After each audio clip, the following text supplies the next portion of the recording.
Thank you very much, sir. Is this today? Yep. Today.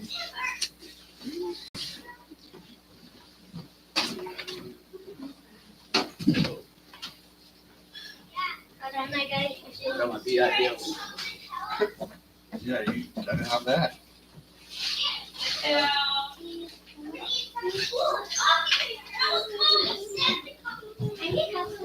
Okay, let's get in the back, I'll help you.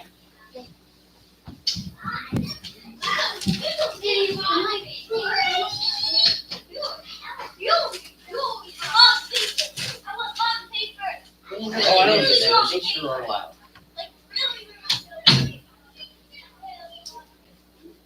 Give me some ideas for bulletin board, for message board. Mark. She called me and said, saw you got letters from Amazon, but you didn't change the board this month. So how about some ideas?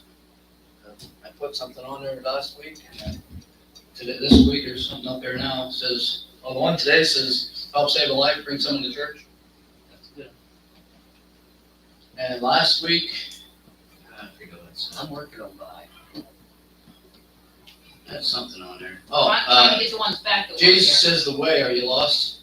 Huh. So, That's a good I one. told him next week I'm gonna sleep with blank, and then the week after that, I'll be like, hey, you missed last week's message, come on inside and catch up. Okay, we are in Exodus 10.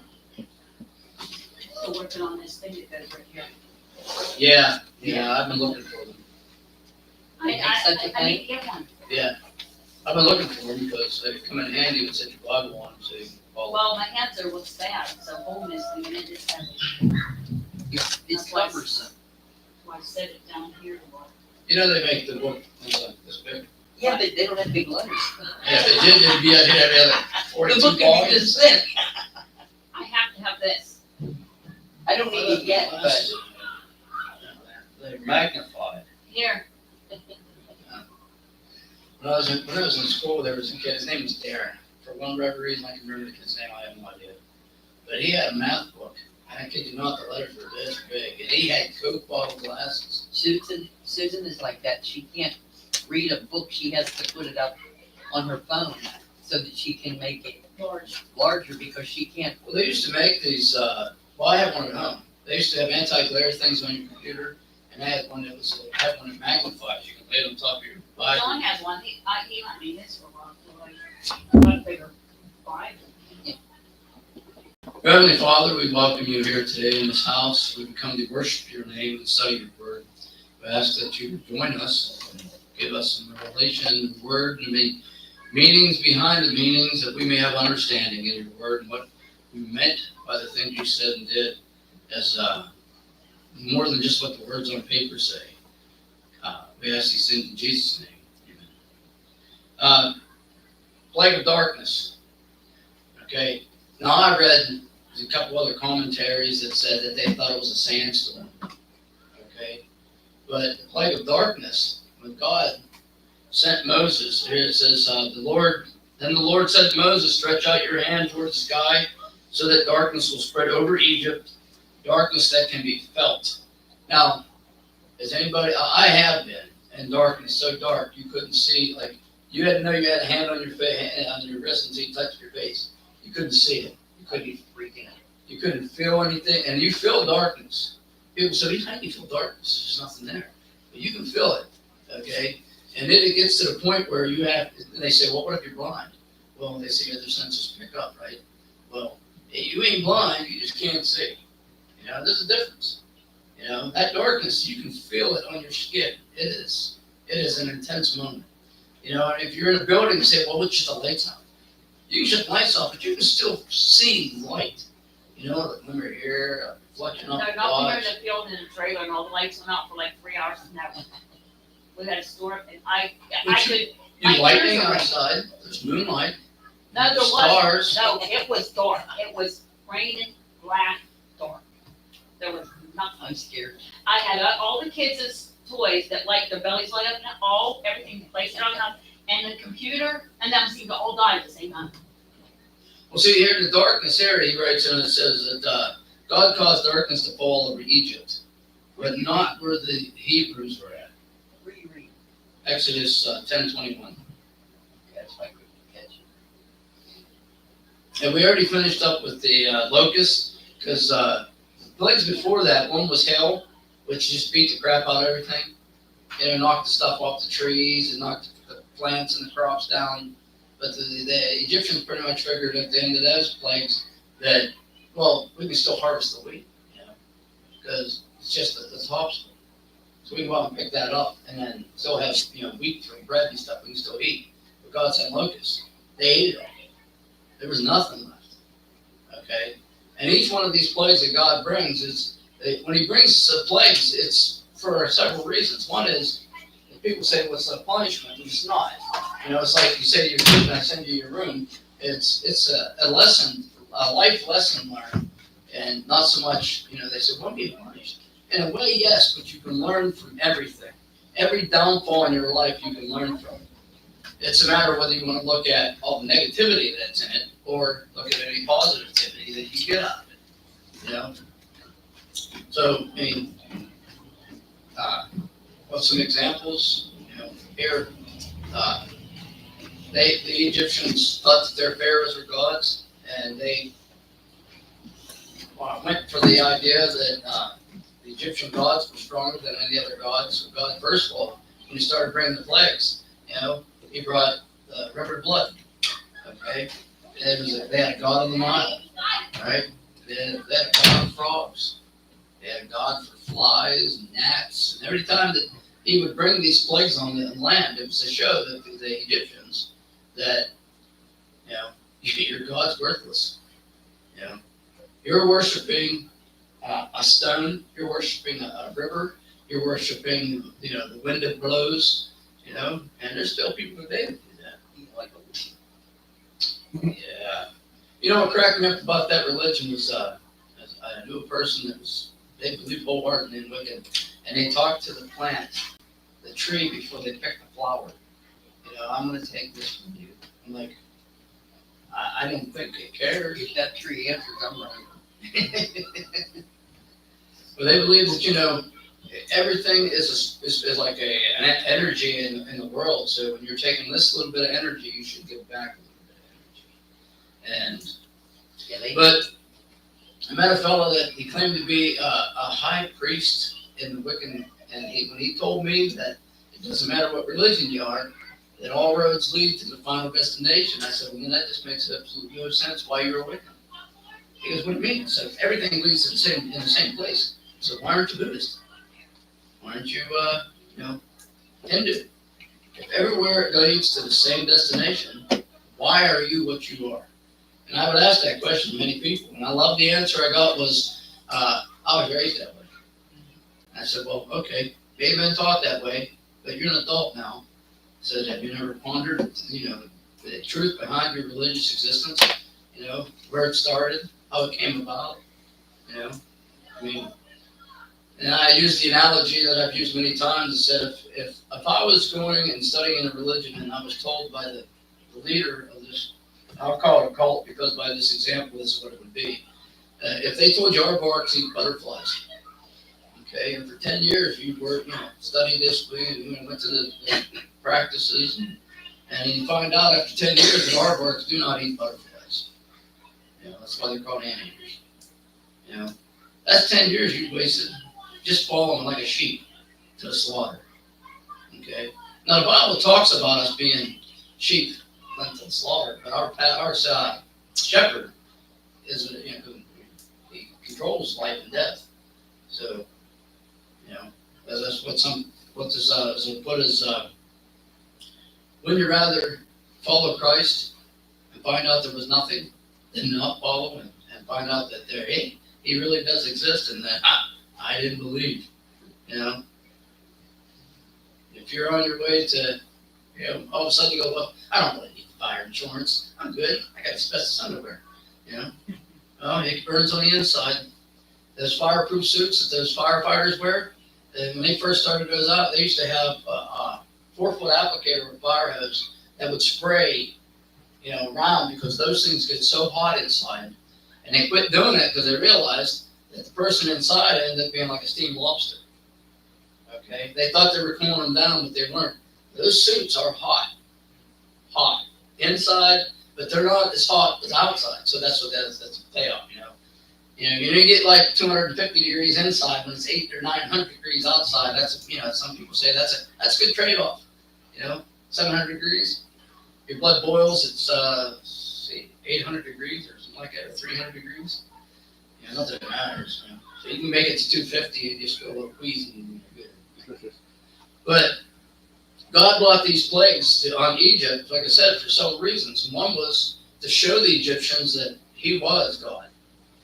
Okay, all the gods they worshipped, they weren't gods. He challenged each god they worshipped, and as he brought a plague, and in a way, is saying, "Look, I'm bringing this plague. If your God is truly a God, He can stop." But they couldn't. Okay, and He brought all these plagues, like I said, and each one of them was in a way to change Pharaoh's heart. But He knew Pharaoh was hard and set in his ways. And each time He says that He hardened Pharaoh's heart, it was a way of God saying that Pharaoh was set in his ways. He was stubborn as a mule. He was not moving. Okay? And he was like a politician's politician when he say, well, I asked Moses and them to lift this curse, and people, they go, look, I lifted the curse from you. And I went about it, he went out and said that, look, I lifted the frogs. The frogs are gone. The gnats are gone. I took care of that for you. Okay? And then he turned to Moses and said, well, the plague was gone. He had no reason to placate Moses, and them said, hey, they're not going anywhere. I got what I wanted. They're not going anywhere. So when we're reading about this and these plagues, we come to the plague of darkness. Like I said, one writer that I read said that he thought it was a sandstorm. Now, sandstorms, I've never been in one, but I have been in darkness that was, you could feel. Okay? And it's not pleasant. You can't move. You don't know where to turn. When you can't see, like I said, you can't tell there's a hand on your wrist until you go like this and touch your face. You don't move. You don't turn. You don't sit down. You don't know what's around you. You go in one of those caverns, you take your foot forward, you turn off the lights, you literally miss radiation. Yeah. Well, I was in when I had that darkness, we were on some firefighting training. Okay, and they put you in a tube. All right, and they shut the door. You can't see behind you. All right. All you know is you have a hose in your hand, and they turn it off and put smoke in there because they light a fire in the back, and you have less than 5 minutes to completely extinguish the fire. Okay, you have less than 5 minutes to get to the scene and fire, or it's out of control. So, but yeah, if you're claustrophobic, they find out pretty quick if you are. But the darkness that you can feel, like I said here, and it talks about it, that Moses stretched out his hand toward the sky, and total darkness covered all Egypt for 3 days. Now, when Jesus was crucified on the cross, darkness fell upon all of the land for 3 hours. People freaked out. Here it's 3 days. They just imagine, hey, hope you're hungry. Oh, yeah, it doesn't matter. You're not getting anything. I'm not lighting up anything to cook in this darkness. I don't know if I can make it to the kitchen. But when I read this, I had the feeling, okay, because in it talks here about the 3 days that all of the Israelites had light in the places where they lived. Okay, now if you look, they couldn't see it. They were in darkness. Okay, all the Egyptians were in darkness. Okay, now that made me think: could they have lighted a candle? I don't think they could have. I don't think they could have either found the stuff they needed to light it, or it wouldn't have lit. All right. And it says in here that they didn't go anywhere. It says, then Pharaoh summoned Moses and said, go worship the Lord, even your women and children may go with you. Only leave your flocks and herds behind you. Okay. But he says that for 3 days, and no one could see anyone else or leave his place for 3 days. Okay, so it says that they didn't go anywhere. I wouldn't have went anywhere. darkness. So right where I was at, I might have stooped down to. Hopefully somebody doesn't try to do the same thing and step on me. You know. Wednesday. Yeah. Well, I've been like a little bump in the road. I'm a big bump in the road now. But like I said, Pharaoh summoned Moses and said, "Go." He gets on. Go worship the Lord. Even your women and children may be with you. But earlier he told them that you couldn't take just certain people. All right. Earlier Pharaoh said, "Hey, you can go, but you know, just take the old people and the children." Okay. That way your young people can still be here and maintain meet my quotas, get my work done, and you can do what you want. And he even said at one point, Pharaoh told him, he says, "You don't have to go anywhere. Just go right here. Worship right here. You know, you don't need to travel. You know." So I think today we hear that in some cases we hear that same thing. You know, I have to give you one day to worship the Lord. Doesn't have to be Sunday. I'll give you Saturday night. You know, I'll give you Monday morning. You know. So there's still stipulations in some cases, bending the rules just to give you what you need for your worship. But God, lucky for us, God doesn't require us that we have to meet in a building to worship Him. Okay.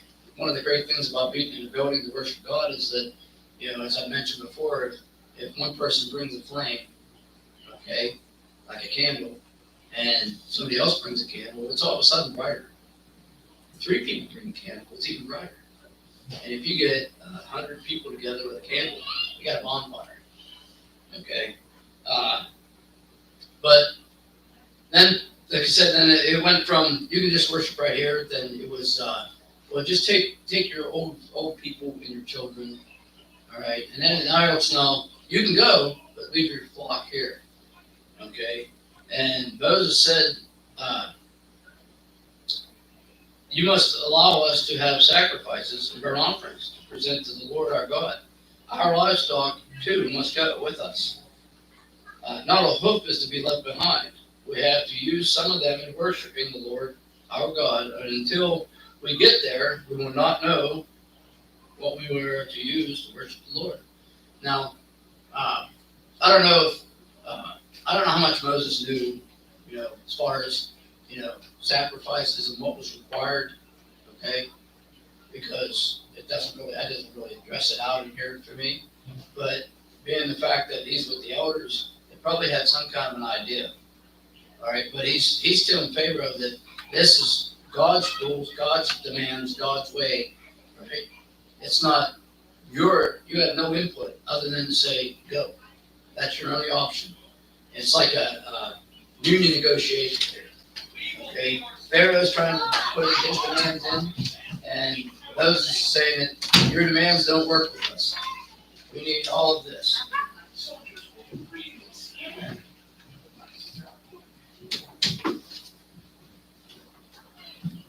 So that the Lord hardened Pharaoh's heart, and he was not willing to let them go. Pharaoh said to Moses, "Get out of my sight and make sure that you do not appear before me again. The day you see my face, you will die." And just as you say, Moses replied, "I will never appear before you again." Okay?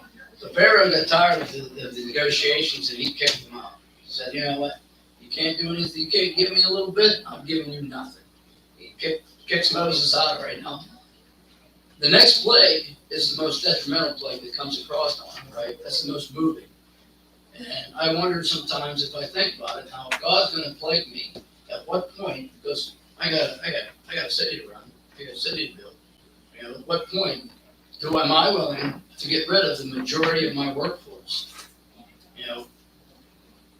To figure out a way to have somebody else do it.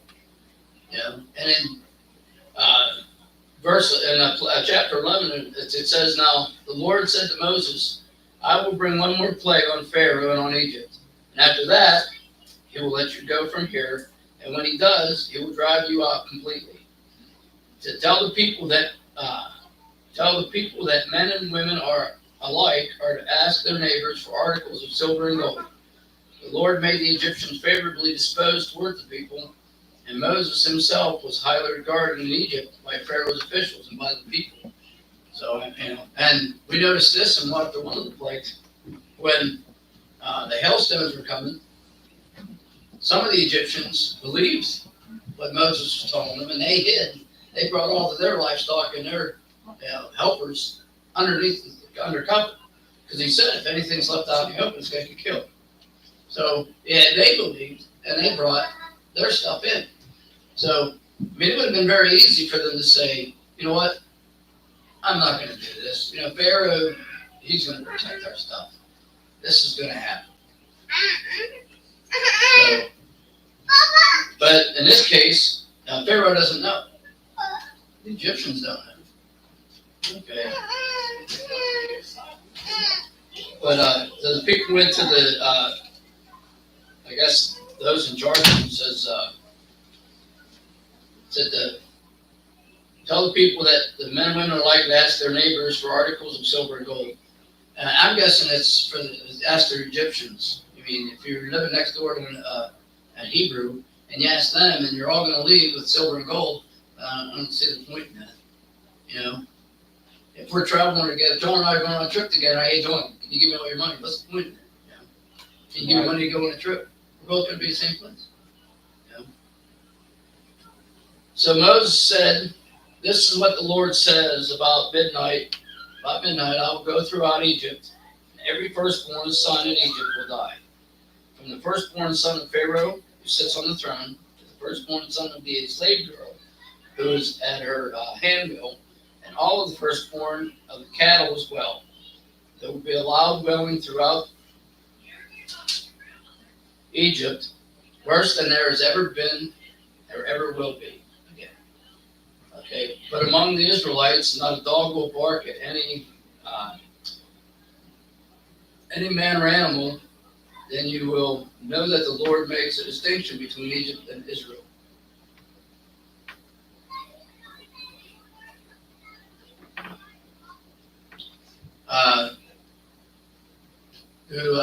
So everybody already knows what the last plague was, right? And how they kept them. It affected them. The last plague of Egypt was the death of the firstborn, and it says, all of these officials of yours will come to me, bowing down before me and saying, go, you and all your people, all the people who follow you. After that I will leave. Then Moses, hot with anger, left Pharaoh.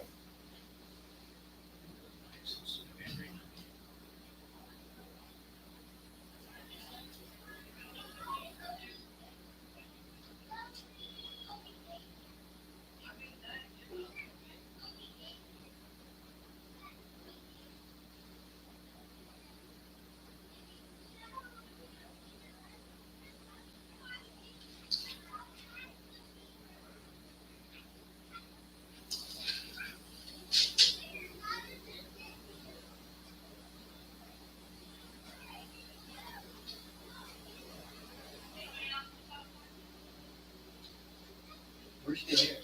Yeah, I know, it doesn't make any sense to me when I read this. Oh, okay. All right, well, because it says, after that I will leave. It's like God's talking to Moses, and it said Moses, hot with anger, left Pharaoh. And I thought he already left Pharaoh. But it's just kind of confusing me. Maybe I'm reading it wrong. It said, the Lord had said to Moses, Pharaoh refused to listen to you, so that my wonders may be multiplied in Egypt. Moses and Aaron performed all these wonders before Pharaoh, but the Lord hardened Pharaoh's heart, and he would not let the Israelites out of his country. So the Lord said in verse 12, he says that the Lord said to Moses and Aaron in Egypt, this month is to be for you the first month of the year, and tell the whole community of Israel that on the 10th day of this month, each man is to take a lamb for his family, one for each household. If any household is too small for the whole lamb, they must share one with their nearest neighbor, having taken into account the number of people there are. You are to determine the amount of lamb needed in accordance with what each person will eat. The animals you choose must be a year-old male with without defect, and you may take them from the sheep or the goats, and take care of them until the 14th day of the month. And then all of the people of the community of Israel, they must slaughter them at twilight. Twilight, I read, was between dusk and dawn. So when the sun went down, that's when they were slaughtered. Then they are to take some of the blood and put it on the sides and the tops of the door frames and of the houses where they eat the lambs. That same night, they are to eat the meat roasted over fire, along with bitter herbs and bread made without yeast. Do not eat the raw meat. Do not eat the raw meat or cook it in water, but roast it over a fire. Head, legs, and inner parts. Do not leave any of it till morning. If some of it is left till morning, you must burn it. This is how you to eat it, with your cloak tucked into your belt, your sandals on your feet, and your staff in your hand. Eat it in haste. It is the Lord's Passover.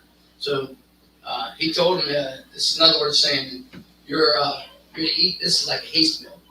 Okay, this is something like if you had to hurry to get out the door today, we'd see people doing peanut butter and jelly sandwiches. Leave on. Yeah, peanut butter sandwiches. You just smear some peanut butter and bread, slap it down there, chuck it in a bread bag, and then put it in a bag. yeah, throw it in the kids. That's where the kid here. You got lunch. You know, they're already dressed for school. You just pitching them a sandwich they can so they can have some lunch. Takes you like 2 minutes maybe to make the sandwich. Takes you longer to probably get the bread out of the bag than it does to put the peanut butter on it. But that was the idea. This meal was to illustrate how hastily God said, be prepared, is that you leave that quick. Okay? Now, in this illustration here of the Passover, okay, it's very similar in writings to the rapture of the church. God says, you don't know what time that he's going to come back. Okay, it's an illustration, it's a symbolism, but he tells you that don't go back to your cloak. Don't go back and tell somebody, hey, God's calling me, I gotta go. You just go.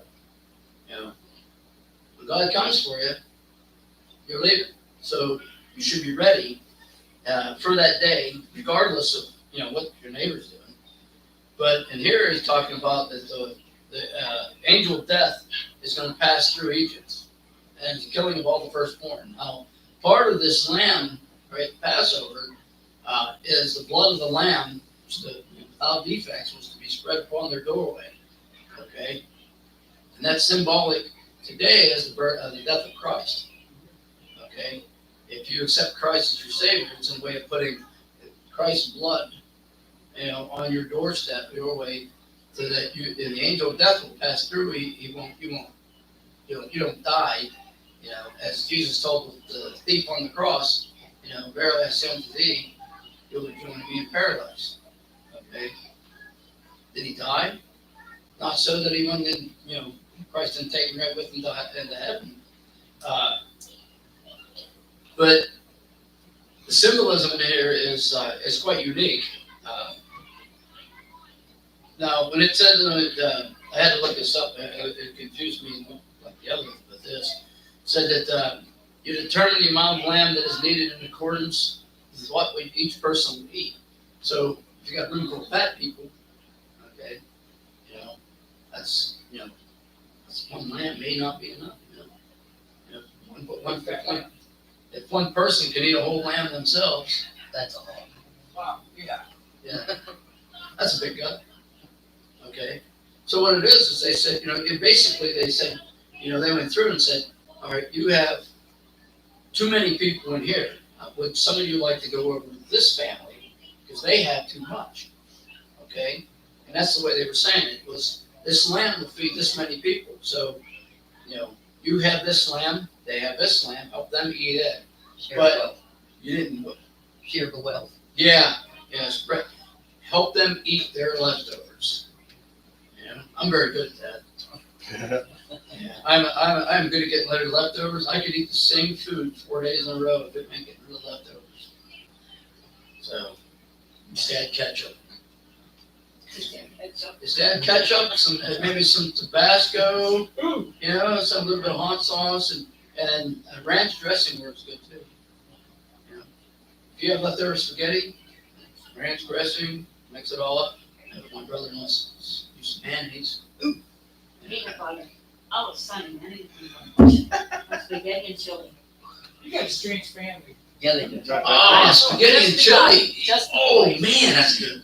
Girls don't eat like And that. I used to say, well, that looks disgusting, but I eat what other people say is really disgusting. My favorite sandwich in the world is peanut butter and ketchup. And it makes other people, That's just sacrilegious right there. That ain't right. See? And I don't tell people when I eat it You because put of that ketchup with reason. butter, but not with peanut. It's butter. Don't go get Ooh. peanut It's butter. Oh, Ooh, no. ketchup mixed with anything is well. No, ketchup and butter on homemade bread. See, no, I had that sandwich last week at work. And the guy said, what are you eating? I said, I can't tell you. He goes, why? I said, 'cause when I tell people what I'm eating, they go, that's disgusting. So I told him. He goes, wish you wouldn't have told me. I said, I like it.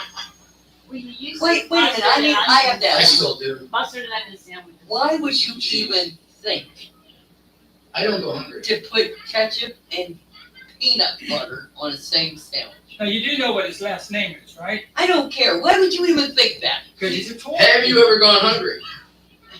If I don't like something, yeah, I'll go hungry. I don't. That's right.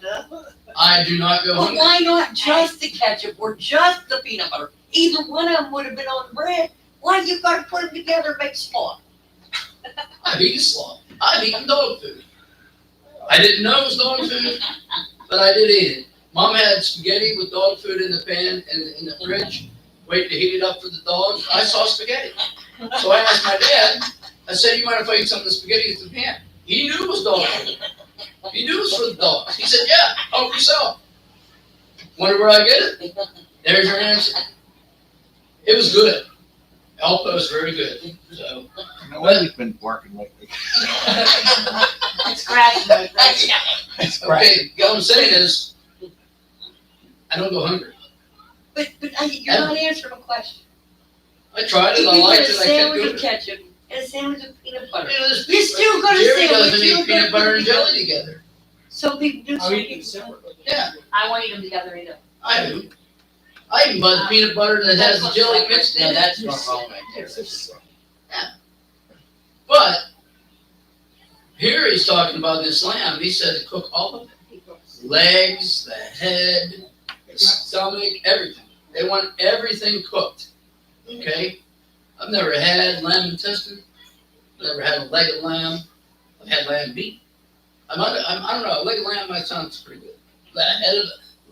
Lamb head. I don't know. But they said if you didn't eat it all, whatever's left in the morning, no matter how hungry you thought you were, because this is a meal that, like, get out the door meal.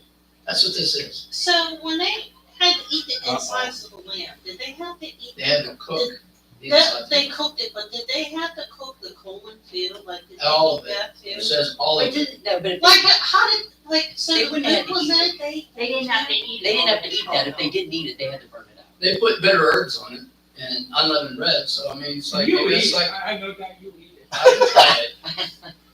I would try it. As long as there's grass growing, I won't go hungry. I'm a salad hungry. Dandelion cell. Hey, My pap used to eat that. who was it? Oh, Maybe get the king's name right, Nicodemus. He ate grass. But then, I'm about the to- king that was Nebuchadnezzar. He ate grass. I'll We used to I'll sing be too. there with salads with you. Okay, you made it for So Nebuchadnezzar ate grass, and he says he was insane. I said, upset. That's what's wrong with me. I'm talking about I could be a rabbi. I eat a lot of salad, so. I'm not a big meat eater. My niece told me she went to Subway and got a salad sub sandwich. And I did. And I said, somebody goes, well, how do you eat that? I went, I read it. It's a salad on bread. Good. How else would you eat it?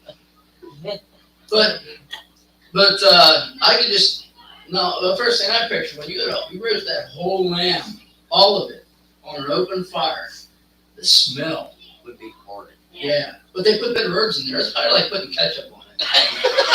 What I figured. steak season. Steak season. Yeah, A1 steak sauce at Worcestershire, or They want to Worcestershire, say however you sauce say on it. intestines, that'd be so good. I'm gonna throw up.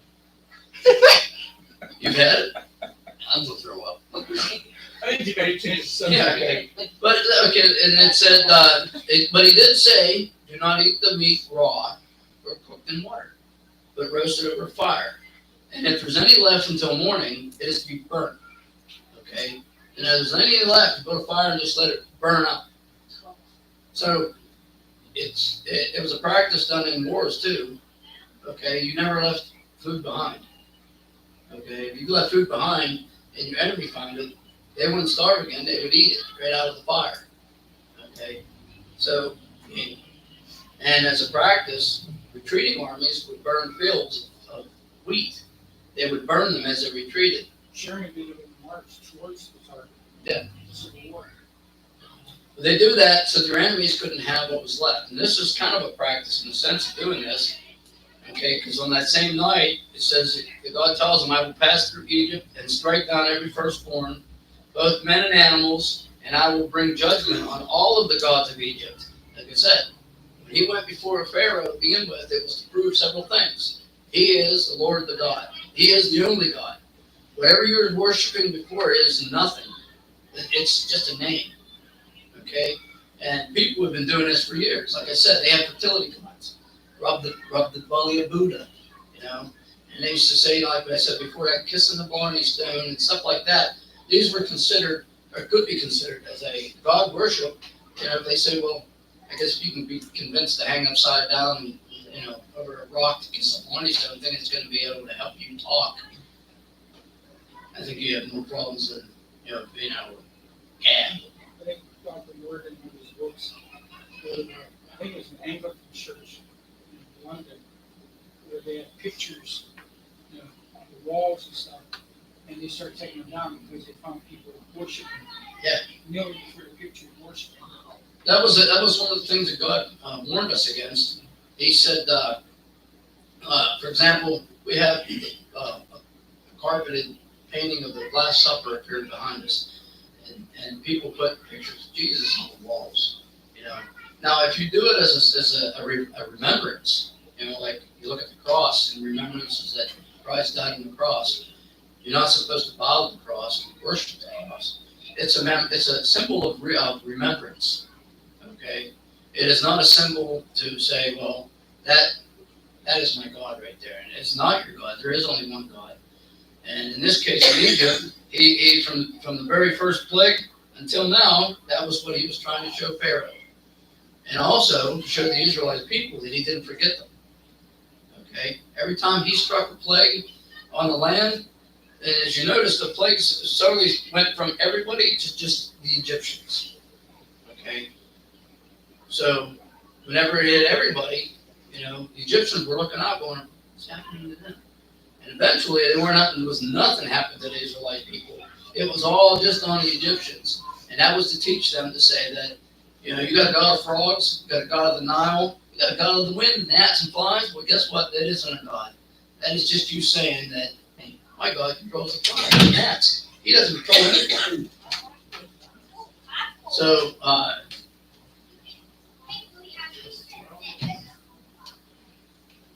says the blood will be a sign for you on the houses and when I see the blood, I will pass over you. No destructive plague will touch you when I strike Egypt.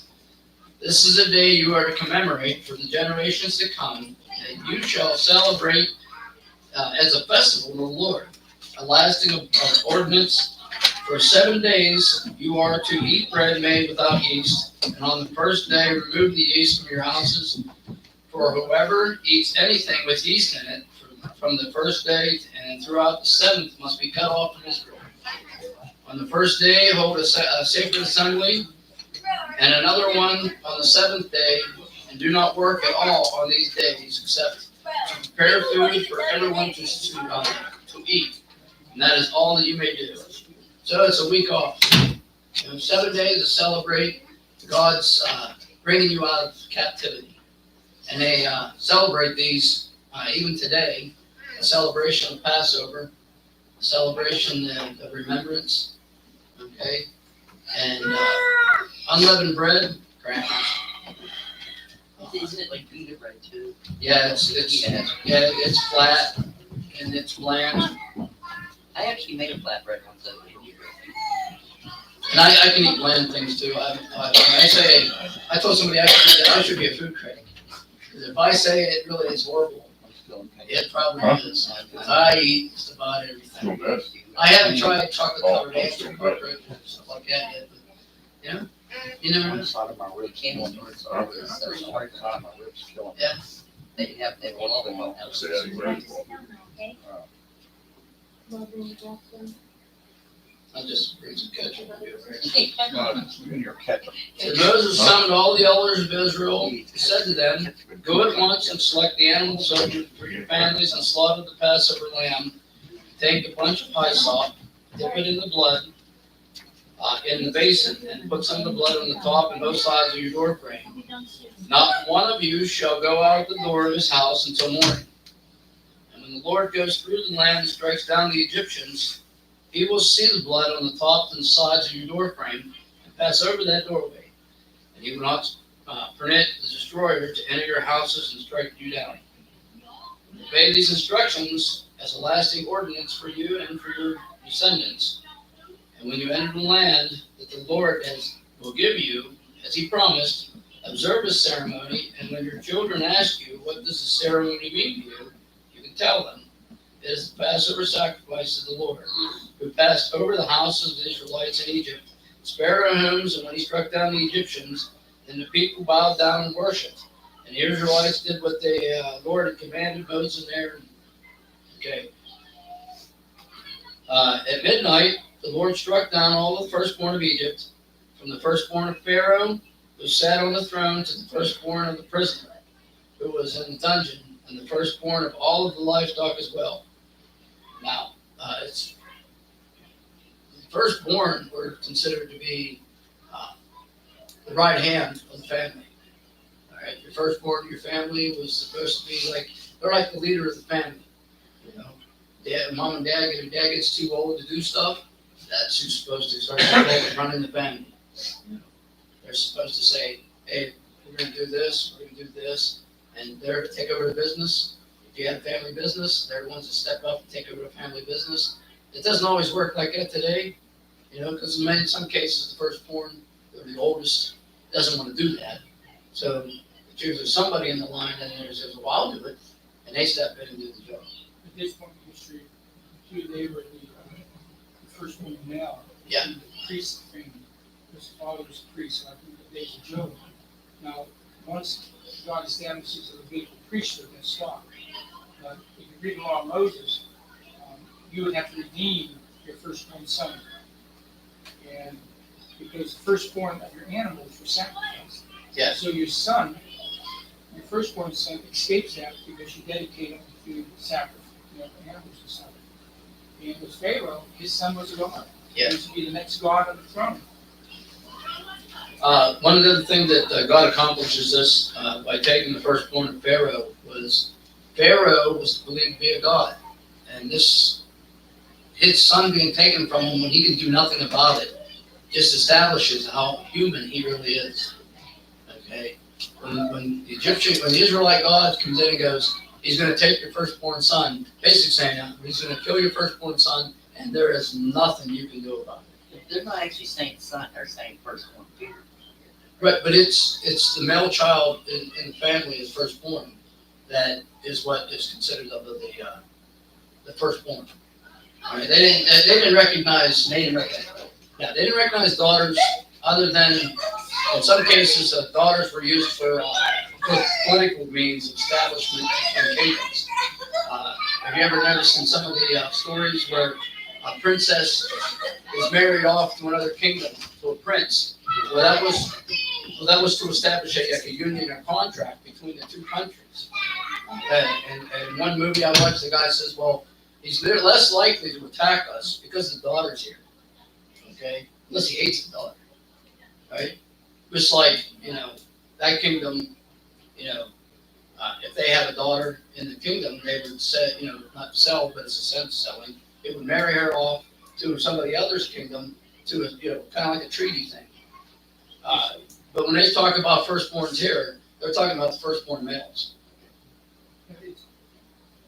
Israel is a patriarchal society, now dominated. When the law of Moses took effect, all heirship was to the sons. But here is a man who had only daughters, and like 8 daughters. And they went to Moses and said, no, wait a minute, this isn't right. Our family's going to lose everything because, he had no. And so they made it an exception. And one of the things about the law of Moses, God's law, is women were at a much higher elevation than if you study the ancient laws of Hammurabi or Escal or those women. And they're exempt. If you're going down from the internet, it was male dominated. Yeah, it's much like like the Islamic worship there. Women in the Islam faith are considered lower than dogs. Oh, I know. Yeah, and which baffles me why anyone would choose that. But and one of the interesting things is, in the ancient world, the law of the woman wasn't as bad as we often think it was, but it certainly was not the elevation of the men. And what we see is Judaism, through Judaism, God brings them up a bit, quite a bit. And then it gradually elevates in Christianity. Paul, who's some women consider a male chauvinist pig, in the Testament he wasn't. But he says there's no difference in God's sight between Jew and Gentile or male and female. God sees us all the same in that respect. And so we see a steady elevation. Very often in the Old Testament, we don't see God addressing an evil and just wiping it out. And sometimes he will.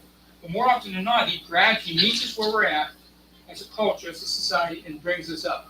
As long as we're obedient, he'll bring us up higher and higher. But women had it better under Judaism than the pagans. But with this last plague, Pharaoh finally realizes, that, this God is more than he can handle. And it's in a sense of saying that I've been defeated.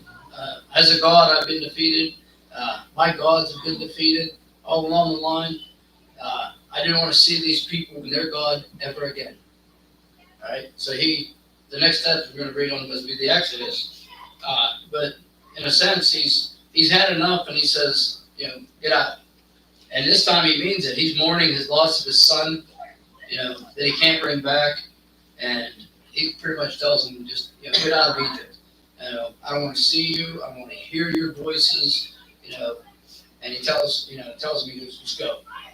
The Exodus is more of a thing that's more leading on to more of a hardening of Pharaoh's heart. He has a change of heart as he's had all this time. So, dear Heavenly Father, we thank you for bringing us together and studying your word. As we noted that you are God, you are the only God, creator of all things. And when you say things, you don't say them through a meaningless chatter. What you say goes, and that's just how and who you are. Your yes means yes, and your no means no. Be with us as we continue on with David Jerry as he brings the message. We ask these things in Jesus' name.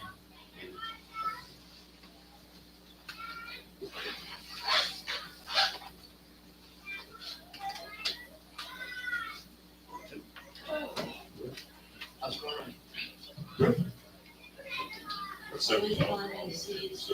Doing some travel. Oh, yeah. Yeah, after the wings and stuff. To get in. You're getting warm, so just go to change. Or just Well, keep I'm driving. thinking if she gets to, Yeah, mine I mean, have, she's kind of like 70 I was talking to my mom, and I said, I feel like because her body and somebody told me when it hits 30%, like, I don't know, my mic she's is too. constantly getting sick. my son She can never tell me, can. because it did cycle. So I'm hoping that And I'd get an 84 isn't helping. I think as a Sunday, they have this like now rating. Well, my son That had this red throat, 12. and he ran fever. But she said he was nothing, everything come up negative. He just had a Yeah. She went fine. My aunt died. Oh, yeah, yeah. She had spent the money. Oh, Yeah. last one. Oh, you're ready for me? I'm ready, man. Infusion, they take like 4 hours. They just go out to the cancer center and they give this infusion. And they start tomorrow. Yeah. So, Well, Tony's have. Yeah. Wouldn't hurt to. that's what she I know. Yeah, I'm surprised they waited this long to do it too. Well, last. Sorry. Last first season, she had 4. Yeah. And they said, well, she's 4 on. You got the little thing put together, you want to come up and out to Yeah. Show me what Well, kind I think once she gets 2, then she won't be constant say She's Like, protecting. I haven't, my teeth always been sick. It's usually, I get it. But that's all. Riley was afraid of losing her stocking, so she had to bring her down. No, I saw that. I tell her, I actually thought Andrew was doing that. Yeah. Because every time you turn around, he's going to the doctor.